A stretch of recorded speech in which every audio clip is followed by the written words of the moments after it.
नमो नमः संस्कृत। आज हम अपने कक्षा 5 के बच्चों के लिए, प्यारे प्यारे बच्चों के लिए लाए हैं वर्णमाला। संस्कृत में वर्णमाला क्या होती है उसको हम जानेंगे। इसमें कितने स्वर होते हैं, व्यंजन होते हैं, व्यंजन में क्या क्या होते हैं, स्पर्श, अंतस्थ, ऊष्म, यह सब क्या होते हैं, आज हम इसके बारे में जानते हैं। अपने बच्चों को हम बताएंगे। कहते हैं संस्कृत में वर्णमाला दो प्रकार के वर्ण हैं। संस्कृत वर्णमाला में दो प्रकार के वर्ण हैं। वर्ण यानी अक्षर हैं। एक स्वर, स्वराह संस्कृत में कहते हैं, दूसरा है व्यंजन, व्यंजनानी। स्वर यानी वॉवेल्स, व्यंजन यानी कॉन्सोनेंट। अब स्वर कितने हैं, अब हम इसको काउंट करेंगे, पहले पढ़ेंगे अ, आ, ई, उ, री, री, री, ए, ओ, औ। अब इसको काउंट करेंगे कितने स्वर हैं।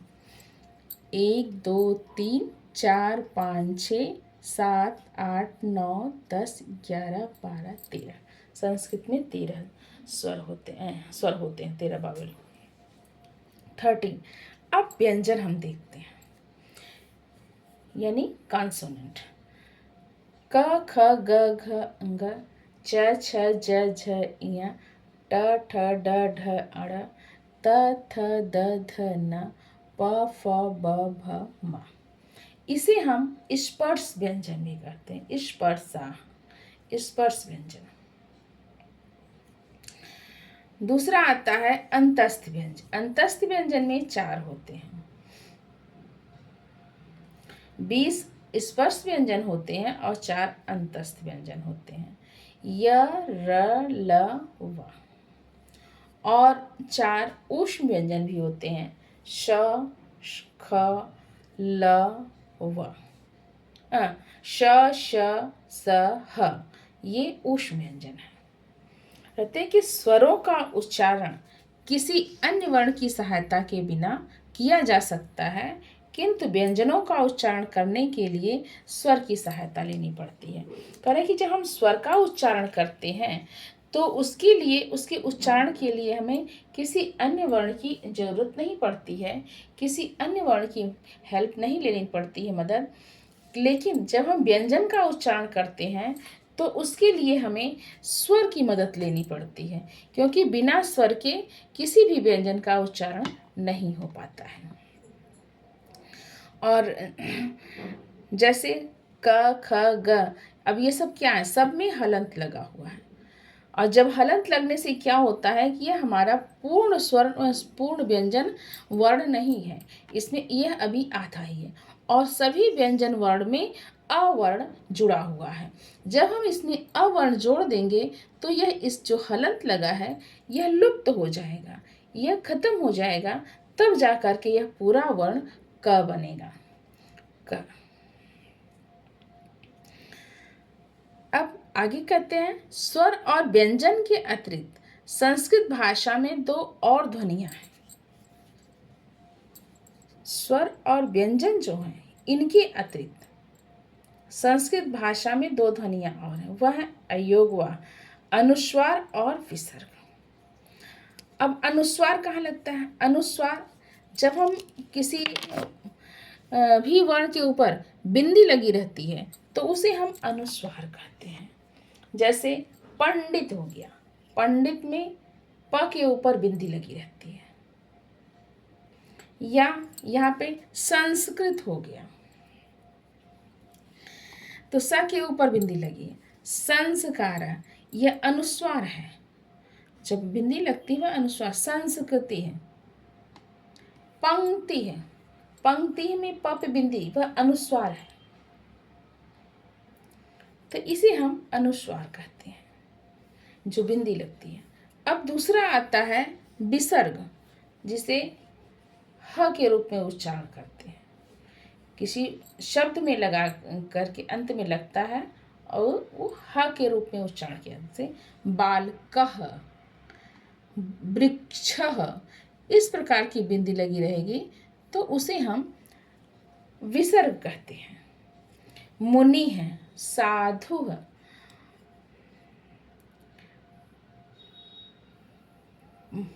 अध्यापकः, शिक्षिकाः, इस प्रकार से यह विसर्ग के उदाहरण है, विसर्ग लगता है हमारे शब्दों में।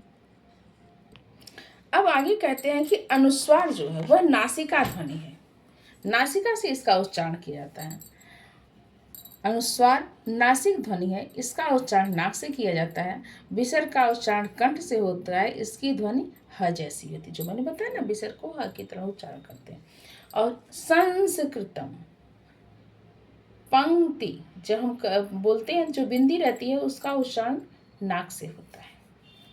अब आगे हम देखते हैं स्वर मात्रा। अब स्वर की मात्राएं क्या है, स्वर मात्रा क्या है? तो जब किसी व्यंजन में स्वर जोड़ा जाता है तो इसे मात्रा के रूप में दर्शाया जाता है। अ की कोई मात्रा नहीं होती, अ जुड़ने पर हल चिन्ह का लोप हो जाता है। कहते हैं अब जो अ होता है इसकी कोई मात्रा नहीं होती है, वह क्या करता है, सारे व्यंजन वर्ण को पूर्ण करता है।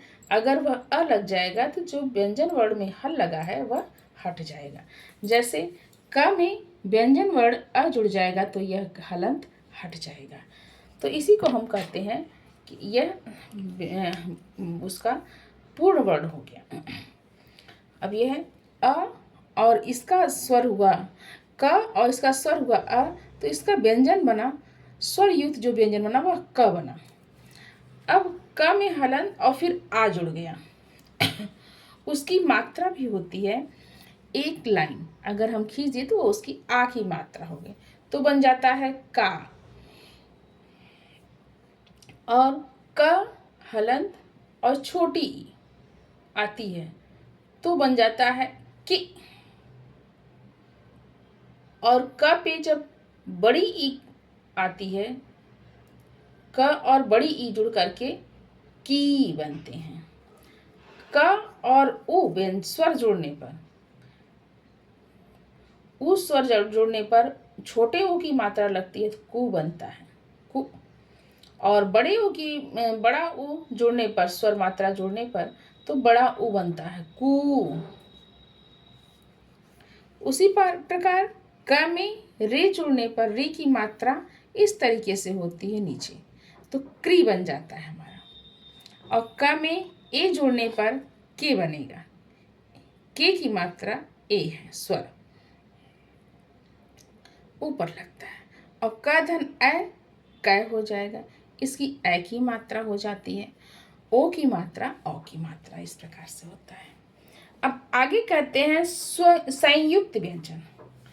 संस्कृत में कुछ संयुक्त व्यंजन है। जब एक स्वर रहित व्यंजन का दूसरे व्यंजन से मेल होता है तो उसे हम संयुक्त व्यंजन कहते हैं। जैसे एक व्यंजन स्वर रहित है और दूसरा स्वर युक्त है। स्वर रहित और स्वर युक्त कैसे होगा? अब यहाँ पर छ लिखना है तो क भी हलंत रहेगा और मूर्धन्य श भी हलंत रहेगा।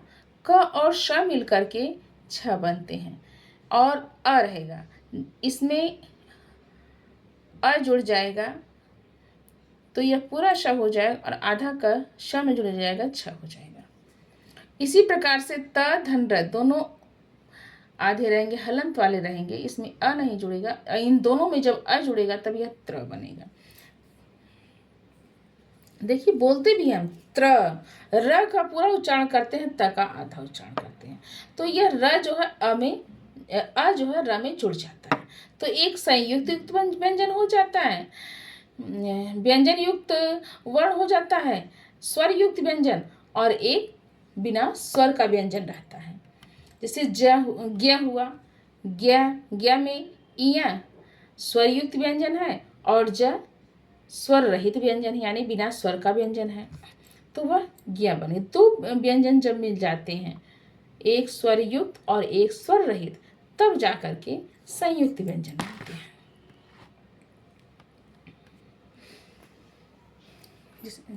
संयुक्त व्यंजन के उदाहरण भी बता रहे हैं।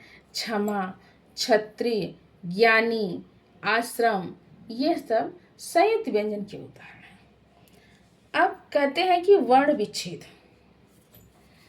शब्द के अक्षरों को क्रम से पृथक करने की प्रक्रिया को वर्ण विच्छेद कहते हैं।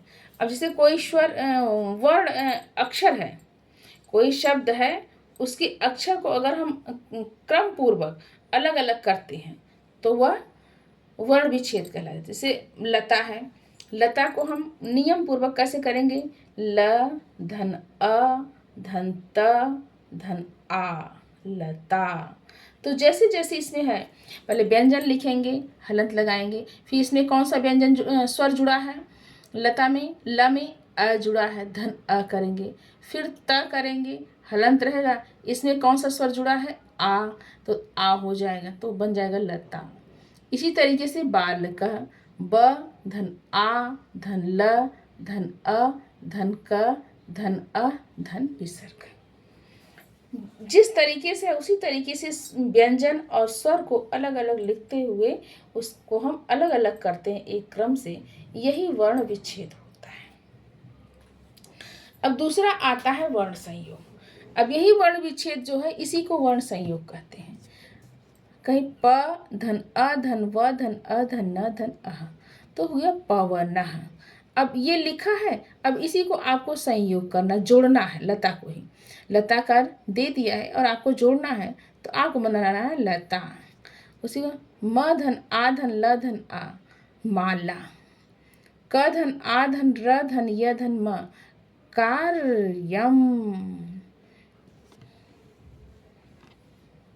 इस प्रकार से देखिए, अब यहाँ पे एक मिसप्रिंट हो गया है, य के बाद अ आना चाहिए, अ कर धन अ धन म, तब होगा, ये मिसप्रिंट हो गया है। अब फिर यहाँ पे क धन र धन अ, क्र हो गया, म धन ए में, ड़ धन अ, क्रमेण। इस प्रकार के इसे इन वर्णों को जोड़ने से जो जोड़कर शब्द बनाए जाते हैं, इसको हम वर्ण संयोग कहते हैं। और शब्दों को अलग अलग क्रम से लिखने की को हम वर्ण विच्छेद कहते हैं।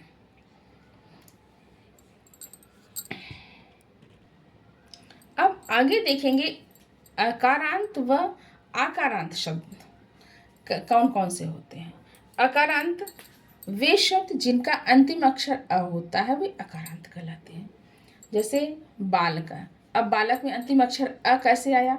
क्योंकि बालक धन अ, क में अ जुड़ा हुआ है, इसलिए यह अकारांत शब्द हुआ। बालक, अध्यापक, छात्र, विद्यालय, वृक्ष, गृह, उद्यान, ये सब अकारांत शब्द हैं। और अकारांत शब्द जो होता है वह पुल्लिंग और नपुंसक लिंग में होता है। या हम यह भी देख सकते हैं, अकारांत शब्द वह रहेगा जिसके अंत में कोई भी मात्रा न लगी हो। इसमें अमात्रा तो जुड़ा हुआ, लेकिन हमको दिखाई नहीं दे रहा है अ का मात्रा, तो जो मात्रा दिखाई नहीं दे रही है तो उसको हम कहते हैं कोई मात्रा नहीं लगी है, तो वही अकारांत शब्द है।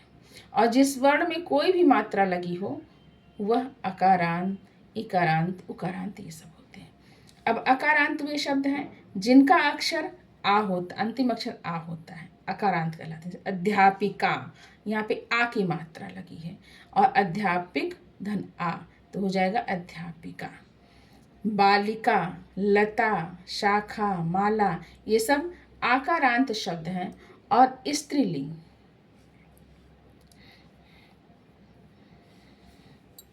अकारांत जो शब्द होते हैं वह स्त्रीलिंग के होते हैं। इसी तरह से इकारांत, कवि, अब कवि में छोटी ई की मात्रा लगी है तो इकारांत होगा, छोटी ई की जिसमें हो। कवि, मुनि, सुरसरी, ये सब क्या है? इकारांत है। अब इकारांत, बड़ी ई जिसमें हो, नदी, देवी, सखी, ये सब इकारांत हैं। उकारांत, छोटे ऊ का, गुरु, साधु, शिशु, जिसमें छोटे ऊ की मात्रा हो वह लास्ट में, उसे हम उकारांत कहते हैं। इसी तरीके से ऋकारांत है, जिसके लास्ट में री की मात्रा लगी हो। मातृ, पितृ, भ्रातृ, ये सब ऋकारांत शब्द होते हैं। अगर आपको यह वीडियो अच्छी लगे मेरे प्यारे बच्चों के लिए तो आप लाइक करिएगा, सब्सक्राइब करिएगा और शेयर करिएगा। धन्यवाद। नमो नमः संस्कृतम।